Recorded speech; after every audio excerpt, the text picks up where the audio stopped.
여러분의 구독은 영상을 제작하는 데 큰 힘이 됩니다.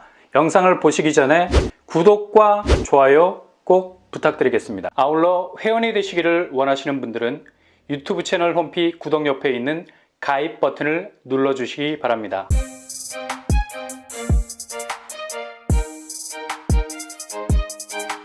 안녕하세요. 오바마라 목덕방입니다. 한국은행이 크리스마스 시즌에 아주 심각한 지표를 발표를 했습니다. 통화신용정책보고서, 상당히 묵직하게 느껴지는 제목이기도 하죠.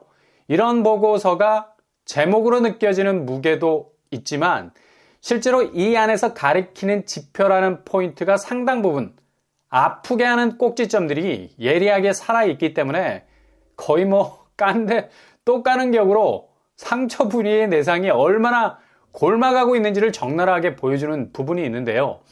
게다가 내년 드디어 판도라의 상자가 열릴 수도 있는 지경에까지 와 있는 기업 대출, 특히 건설업 관련 대출이 상당 부분 부실한 수익까지 올라와 있어서 이 부분이 내년 2024년 부동산 지형도를 한꺼번에 바꿀 만한 거의 한 방에 모든 판이 바뀔 수 있는 폭발력을 가지고 있습니다. 한은의 업종별 대출 집중도 현황을 보면 현재 우리나라가 얼마나 한쪽으로 기울어져 있는 피사의 사탑과 같은 쏠림 현상이 심각한지를 고스란히 보여주고 있죠. 3분기 부동산업의 집중도는 3.3 수준으로 5개 업종, 부동산, 건설업, 숙박음식, 도소매, 제조업 가운데 가장 높다는 겁니다. 굉장히 기형적인 프레임을 가지고 있는 형태죠. 가뜩이나 지금 부동산 상황이 바람 앞에 촛불 같은데 이렇게 계란 바구니에 달걀을 몰빵 한꺼번에 몰아넣고 있으니까 이게 그냥 기우뚱해서 쏟아지기라도 하면 그대로 흰자 노른자의 대환장 파티가 시작이 되는 건데, 중요한 건 이렇게 한쪽으로 업종별 대출이 부동산이라는 방향으로 기울어져 있어도 이걸 쳐낼 수 있는 산업 생산성, 그러니까 그에 걸맞는 수익률이 확보가 될 수 있다면 그리 큰 문제는 없을 수 있습니다. 그렇게 자본주의는 이름답게 자본이 온몸의 혈액처럼 돌고 해준다면 산업 생태계 자체가 건전하게 유지가 될 수 있는데, 문제는 대출 비중이 부동산 쪽으로 기울어진 기형 구조에서 가장 열악한 사업성과 더불어 수익률 부재 현장이 부동산이라는 것도 문제라는 얘기죠. 그러니까 내상이 회복될 시간이 없다는 거죠. 그대로 수술대 위에 올려놓고 집도를 하는 와중에 계속해서 응급 상황이 발생을 한다는 거예요. 지금 우리나라 부동산 상황이 딱 이렇습니다. 하나는 통화신용정책보고서에서 특히 가계와 기업 대출 증가를 부동산 부분이 주도하는 아주 독특한, 이건 거의 중국 샘플링이라 볼 수 있죠. 중국도 지금 극심한 디플레로 가는 와중에 부동산이 산업의 기초를 떠받치고 있는 구조여서 이건 한국과 거의 트윈, 쌍둥이와 같은 형태를 가지고 있습니다. 부동산 시장에 이렇게 집중되어 있는 화력이 가장 큰데 문제는 실탄이 다 떨어져 버린 거예요. 마땅히 장전하고 쏠 수 있는 폭탄이 없다는 얘기죠. 주택시장의 불확실성이 크다. 그만큼 한쪽으로 쏠려 있는 중심에 구멍이 뚫리기 시작한 건데, 가뜩이나 대출까지도 부실로 갈 수 있는 주택사업의 부진은 거의 핵주먹과 같은 파괴력을 가지고 한국 부동산 시장의 안면을 강타할 가능성이 크다는 얘기입니다. 그냥 한 방 맞으면 골로 갈 수 있는, 두드려 맞으면 성탄의 별을 보는 게 아니라 대낮에도 별을 볼 수 있는, 휘청거릴 수 있는 카운트 펀치를 맞을 수 있다는 얘기죠. 실제로 보고서 내에서 가계 및 기업 부채 현황을 보면 4월 이후, 그러니까 올해 상반기에 엄청난 대출 규제 완화의 문이 열리면서 주택 관련 부채가 급증을 했다는 사실, 그리고 이렇게 수요가 몰리니 업종별 대출금 비중에서 부동산업의 대출 집중도도 계속해서 오름세를 유지했다는 것. 그래프를 보더라도 그냥 전형적인 V자 반등으로 가고 있죠. 이게 그냥 긍정적인 V자 반등이 아니라 가장 악화될 수 있는 V자 반등이라는 게 문제죠. 이 지표가 심각한 건 그냥 맞다이로 개인 대 은행이 붙은 대출이 아니라 파이가 확대가 된 겁니다. 바로 기업 부분까지 은행이 범위를 확대한 까닭에 내년 상반기 가장 공포의 대상이 되는 PF 문제가 그냥 제2금융권 선상에서 위협을 주는 것으로 그치는 것이 아니라 국내 5대 은행이라고 하는 시중은행까지도 위협할 수 있게 된다는 얘기예요. 그 지표가 바로 건설업종 대출 잔액으로 결과값이 나오는 건데 11월 말까지 23조 원가량으로 집계가 된다는 얘기죠. 문제는 항상 대출이라는 말에 꼬리표를 달 수밖에 없는 연체율. 돈을 빌렸는데 그 돈을 갚지 못한다는 거죠. 이것만큼 은행에 치명적인 건 없을 겁니다. 현재 1,051억 정도의 규모로 연체액의 증가 속도가 늘어난다는 건데 2021년보다 무려 3배 이상이라는 얘기죠. 정말 이 정도로 속도가 붙는다는 건 아찔할 수밖에 없는, 이거 제대로 컨트롤하지 못하면 아무리 5대 은행의 존재감을 가지고 있다 하더라도 갑작스런 자금 경색이 올 수도 있는 위험이 커질 수가 있어요. 특히 부동산 PF, 제2금융권에서나 해당되는 말인 줄 알았는데 이렇게 시중은행 부동산 건설 관련 대출 현황을 보면 지표가 계속해서 올라가는 수위, 그냥 우물 파면 물이 자고 나면 치고 올라오듯이 PF 관련 위험도는 하루가 다르게 증가하고 있는 추세입니다.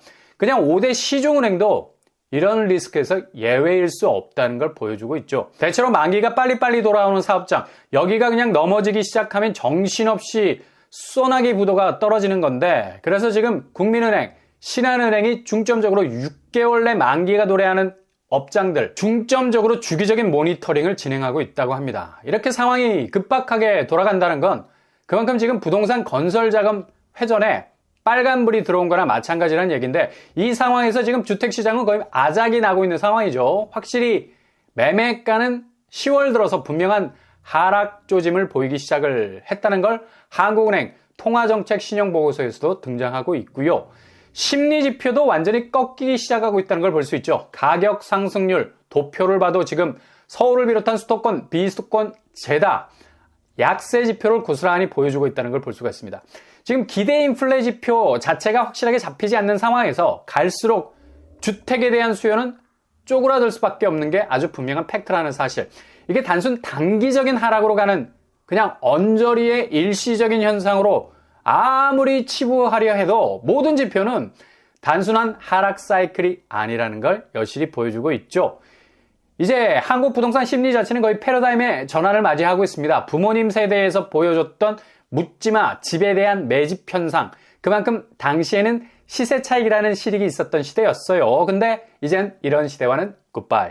그렇게 집을 긁어서 모을 수 있는 능력도 없을 뿐만 아니라 그렇게 애써서 집을 긁어 모아봤자 실익이 전혀 없거든. 부동산 자체가 아주 든든한 자산 불리기 수단으로서의 기능 완전히 상실을 했다는 거고요. 그렇게 긁어 모은 과정에서 생긴 부산물, 부채라는 멍에는 자칫 3대가 짊어지고 갈 수도 있는 소달구지가 될 수 있다는 겁니다. 그러니 지금 부동산 센터화 현상은 그동안 윗세대에서 몰아쳤던 자금 쏠림 현상 자체가 빚어낸 허울 좋은 자산시장의 신기루, 한순간에 버블이 될 시점에 와 있다는 거고요. 이게 딱 우리가 지금 넘어가고 있는 2023년과 2024년 사이에 걸려 있다는 겁니다. 그러니 여러분들은 지금 한국 부동산의 역사한 가운데서 그것도 가장 격변의 시기, 1번 버블보다 더욱 하강 국면으로 빠져들 수 있는 집값의 날개 없는 추락을 두 눈으로 목격하시게 될 겁니다. 막 가슴이 뛰지 않나요? 그냥 경제 히스토리 짤에서만 나오던 얘기들이 이제 막상 한국의 상황에서도 벌어지고 있다는 게 정말 역사의 한 토막을 살아내고 있다는 건데, 그래서 이번 하락장은 1차, 2차로 나뉘어지는 단순한 사이클상의 변화가 아니란 얘기입니다. 근본적으로 변화를 하는 거고 기초가 무너지는 거고 다시 리셋 버튼을 누를 수 있는 새로운 대격변기에 와 있다는 사실이죠.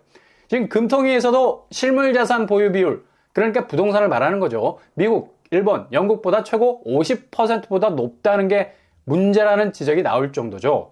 실제로 금융자산보다 실물자산, 부동산 쪽으로 지나치게 자산 비중이 높으니까 당연히 차입금은 증가할 수밖에 없는 당연한 사실이죠. 부동산은 대출을 낄 수밖에 없는 건데, 그러니 계속해서 부채의 악순환 발생할 수밖에 없고, 부채라는 자가발전기 무한대로 돌려서 실물자산 쪽 호주머니가 터지도록 쑤셔놓고 있는 건데, 이렇게 되면 채무가잉이 커질 수밖에 없는 거라는 결론까지 얘기하고 있어요. 결국 이런 악순환의 고리를 끊을 수 있는 유일한 방법은 바로 부동산 가격의 조정이라는 얘기. 실물자산 비중이 주변으로 해체가 되기 위해선 그만큼 집값이 내려가야 돈이 별로 안 되네, 금융 쪽으로 가야 되네, 이런 획기적인 방향 전환이 일어날 수밖에 없는 건데, 이게 당최 중앙에서부터 집값 컨트롤이 안 되니까 계속해서 대출문이 열릴 수밖에 없다는 얘기죠. 그러니 유일한 방법은 집값 조정입니다. 아니, 조정을 넘어서서 완전히 거품이 빠져야만 이런 악순환에서 탈출할 수 있는 비상구가 열릴 수 있다는 거죠. 지금 시장 자체의 요동치는 변화가 이런 집값 하향으로 가는 궤적을 만들어내고 있는 것도 기적입니다. 그만큼 부동산 심리가 정상적인 방향에서 집에 대한 가치를 다시 새로운 컨셉으로 바라보기 시작을 했다는 거고, 워낙 경기 자체가 안 좋으니까 당연히 무리를 못하는 점도 있지만 더 이상 실물 자산에 대한 매력이 훅 떨어져 간다는 거죠. 집값 정상화에 대한 시간이 상당 부분 걸릴 것으로 예상을 했지만 저는 그렇게 생각하지 않습니다. 내년도 2024년도 상반기가 완전히 집값 자체의 근본적인 뼈대가 갈리는 시점이 될 것으로 보이고요. 한국이 최단기간 안에 경제 성장률을 기록한 것처럼 집값 정상화도 세계에서 유례를 찾아볼 수 없을 정도의 속도로 매매 시장에 급변하는 매수세의 움직임이 손절에 가까운, 그동안의 집값 상승에 대한 반격에 가까운 매수세 동결 스탠스로 밀고 나갈 가능성이 높기 때문에 빠르게 집값은 거품이 터지기 시작을 하게 될 거고, 저출산과 결혼 기피 현상이란, 이건 뭐 부동산 시장의 왜곡이 만들어내는 당연한 결과물이죠. 문제가 굉장히 복잡해 보이지만 좀 전에 말씀드린 것처럼 집값 떨어지는 게, 그것도 2015년 이전으로 돌아가는 게 이 모든 부작용의 유일한 해법이 될 수밖에 없는 겁니다. 크리스마스 시즌 서울 집값은 이런 분위기를 그대로 실거래가를 통해서 보여주고 있죠. 잠실 엘스가 일주일 단위로 끊어봐도 하락세를 확실하게 보여주네요. 최고가 27억에서 22억대로 내려앉았습니다. 4억 이상 떨어졌고요. 20억선 붕괴가 얼마 남지 않았음을 보여주고 있습니다. 서울 아파트 30평대가 20억이 넘는다는 건 솔직히 오바죠. 얼마나 거품이 많이 끼어 있으면 그동안 그렇게 올랐던 상승분을 조금씩 토해내고 있어도 당체 접근이 안 되는 가격선을 계속 유지하고 있죠. 이게 허물어져야 된다는 얘기입니다. 그리고 마포 쪽도 레미안 공덕 3차가 3억 이상 하락 추이를 보이고 있습니다. 마용성의 선두, 마포구가 하락세를 확실하게 보이고 있네요. 분양은 거의 뭐 미친 듯이 통장을 던지는 분위기였는데 실제로 지금 주변 시세는 계속적인 하락 계단 밟고 있습니다. 그리고 서대문구도 홍은벽산이 3억 이상 떨어지고 있고요. 양천구, 신정동, 목동, 신시가지 14단지도 3억 가까이 하락을 하고 있네요. 양천구, 신정동, 목동, 신시가지 14단지도 3억 가까이 하락을 하고 있네요. 이렇게 일주일 단위로 끊어봐도 서울 아파트 시세는 3억 이상 뚝뚝 하락하고 있는 추세입니다. 아마도 내년 1월로 달력이 한 장 넘어가게 된다면 이 추세는 엄청난 속력을 받게 될 것 같고요. 이제 뭐 더 이상 못 버티겠다, 팔고 보자라는 매물이 등장하면서 한바탕 가격 변화의 소용돌이를 일으키게 될 겁니다. 그만큼 버티는데도 한계가 있는 건 대체로 매물 1년 이상 내놓은 집주인들은 심리가 자포자기, 이러나 저러나 가격을 개미 눈꽃만큼 내려서는 결판이 안 난다는 걸 직감하게 될 겁니다.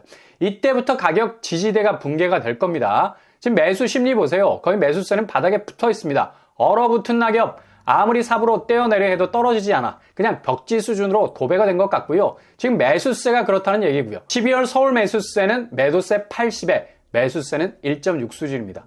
11월부터 1점대로 떨어진 매수세, 당최 뭐 올라올 생각 못하죠. 1월 지나서는 거의 0점대 수준으로 날아갈 가능성 아주 많을 겁니다. 지금 매수 심리 도표를 보더라도 상황이 매수세에겐 굉장히 유리한 상황으로 전개가 되고 있다는 점.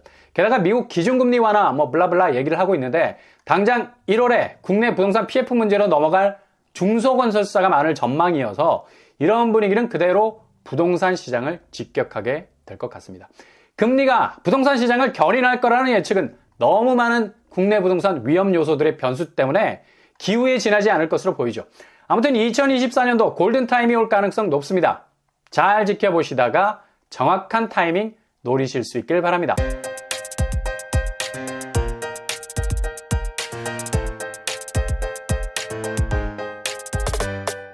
오늘의 부동산 캐릭터처 한국은행이 발표한 내용으로 보자면 확실히 한국은 너무 한쪽으로 쏠려있는 업종 편차가 심해진 기울어진 구조고, 게다가 그쪽으로 자금이 죄다 쏠려서 천문학적인 대출 규모까지 뭐 시중은행도 물려있는 상황이고요. 갈수록 주택산업은 고갈이 되고 있는 수익성 문제 때문에 엄청난 위기감을 느끼고 있습니다. 경기 지표가 갈수록 좋아진다 하지만 실제 현장에서 체감되는 체감도가 제일 중요하기 때문에 실질 소득 감소로 인한 소비 위축이 집값을 계속해서 아래로 끌어당길 거고, 인구 구조의 DNA가 완전 변해버렸습니다. 주택시장을 바라보는 컨셉이 달라졌다는 얘기고요.